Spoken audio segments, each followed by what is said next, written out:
வணக்கம், நான் அசோக் சூர்யா. மீண்டும் அனைவரும் சந்திப்பதில் மகிழ்ச்சி. மெட்ராஸ் மேட்னி படத்தோட விமர்சனம் அதை பற்றி தான் பார்க்க போகிறோம்.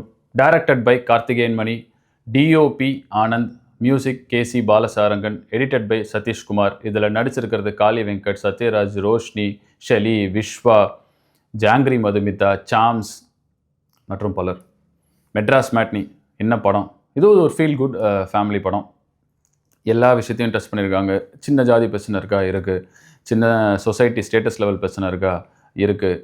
ஃபேமிலிக்குள்ளே அந்த ஒரு கேப், அப்பா பொண்ணுக்குள்ளே இருக்கக்கூடிய அந்த கேப் வருதா? இருக்குது. லவ் ஃபெயிலியர் இருக்கா? இருக்குது. ஒரு மோசமான பையனாக இருக்கக்கூடியவன ஒரு நல்ல பொண்ணு லவ் பண்ணுறோம், அந்த மேட்டர் இருக்கா? இருக்குது. ஒரு ஃபீல் குட் ஃபீலிங்ஸ் இருக்கா? ஒரு நாய்க்குட்டி இருக்கா? இருக்குது. இதெல்லாம் வந்து ஒரு ஃபன்னி டோனில் ஒரு வாய்ஸ் ஓவராக ஒரு ஸ்டோரி நரேட் பண்ணுற மாதிரியான ஒரு கேரக்டர் இருக்கா? அதுவும் இருக்குது. ஒரு டிஃப்ரெண்ட்டான படமா? ஆமாம், இது ஒரு டிஃப்ரெண்ட்டான படம். இது ஒரு ஃபீல் குட்டாக இருக்கக்கூடிய ஒரு படம். இந்த படம் வந்து எங்கே டிக் வாங்கும், எங்கே டிக் வாங்காது அப்படின்னு பார்த்துடலாம். டிக் வாங்குற இடம் வந்து காளி வெங்கட் அவர்களுடைய பெர்ஃபார்மன்ஸ். அதாவது சிம்பிள். அவர் வந்து ஒரு ஆட்டோ டிரைவர், சின்ன வயசுலேருந்து கஷ்டப்பட்டு பொண்ணையும் பையனையும் வந்து வளர்க்குறாரு.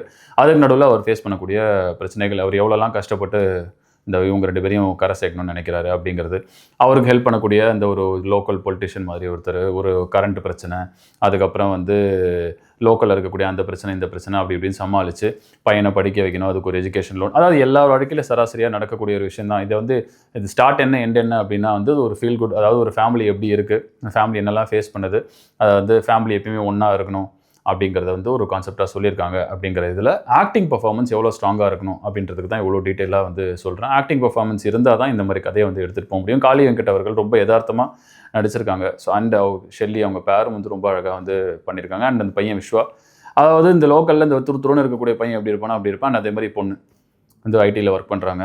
அவங்களுக்கு வந்து ஒரு லவ் இருந்தது. அந்த லவ் வந்து நான் சாதாரணமாக லவ் பண்ணுறாங்க, வீட்டில் ஒத்துக்கல, அதனால் ஓகே மூவ் ஆன் பண்ணலாம்னு சொல்லி ஒரு அலையன்ஸ் வருது. அந்த அலையன்ஸில் ஒரு காஸ்ட் இஷ்யூ வருது.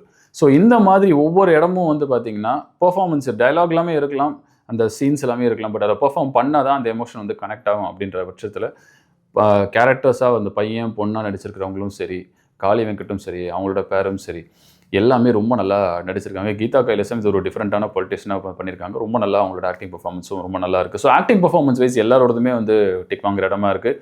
பேக்ரவுண்ட் ஸ்கோர், மியூசிக் வந்து நம்ம சொல்லணும், அது வந்து படத்துக்கு வந்து ஒரு தனி ஃபீலை வந்து கொடுத்துருக்கு. ஸோ கண்டிப்பாக அந்த இடத்துலையும் வந்து டிக் வாங்கும். அண்ட் டைலாக்ஸ் ரொம்ப முக்கியமான பில்லர் இந்த படத்துக்கு வந்து. ஏன்னா வந்து என்னதான் இந்த மாதிரி சொன்னாலும் வந்து ஒரு பக்கம் ஹியூமராக வந்து சத்யராஜ் அவர்கள் வந்து ஒரு இதை கொண்டு போகிறாரு. அவரோட ஒரு மாதிரியான ஒரு வே ஆஃப் டெல்லிங்கில் வந்து அது போகும்போது அந்த இடத்துல வந்து கேட்சியாக ஒரு என்கேஜிங்காக ஒரு டைலாக் இருந்தால் தான் வந்து அதை வந்து கனெக்ட் ஆகும். ஸோ அந்த இடத்துல இருக்கக்கூடிய டைலாகாக இருக்கட்டும், நேச்சுரலாக என்ன உண்மையாக அந்த சீனுக்கு என்ன டைலாக் தேவையோ அதை வந்து காளி வெங்கட் அவர்களோட போர்ஷன்ஸில் வரதா இருக்கட்டும், இந்த ஃபேமிலி போர்ஷன்ஸில் வரதா இருக்கட்டும், அப்படி இல்லைனா அந்த பேங்க் காரரு, அந்த இபி காரன், இந்த மாதிரி வர இடத்துலலாம் வந்து நேச்சுரலாக என்ன டைலாக் இருக்குமோ அந்த டைலாக் வந்து ஹார்ட் ஹிட்டிங்காக சொல்லணும், அதே சமயத்தில் எமோஷனலாக சொல்லணும், அதே சமயத்தில் வந்து ஃபன்னியாக சொல்லணும். இது எல்லா இடத்தையுமே வந்து ரொம்ப அழகாக பண்ணியிருக்காங்க. அண்ட் ஜார்ஜ் மரியம் அவர் வந்து இந்த ஒரு டிரைவிங் ஸ்கூல் வச்சிருக்கிறாரு, அவரும் வந்து அவரோட போர்ஷன்ஸ்க்கு எங்கெங்கெல்லாம் வந்து ஃபன் கொடுக்க முடியுமோ அது ஃபன் கொடுக்குறாங்க.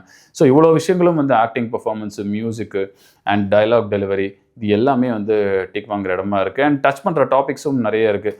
அதில் எது டிக் வாங்காமல் போகுது அப்படின்னு பார்த்தா வந்து எனக்கு வந்து மேரேஜ் லைஃப் வந்து ஒர்க் அவுட் ஆகலை, அதனால் நீ வந்து கல்யாணம் பண்ணிக்கிறேன்னா முன்னாடி அதெல்லாம் பார்த்து பண்ணிக்கோன்னு சொல்லி ஒரு ஸ்கேரி ஃபீல் வந்து கொடுக்குறது அர்ச்சனா சந்தோக் அவங்களுடைய இது.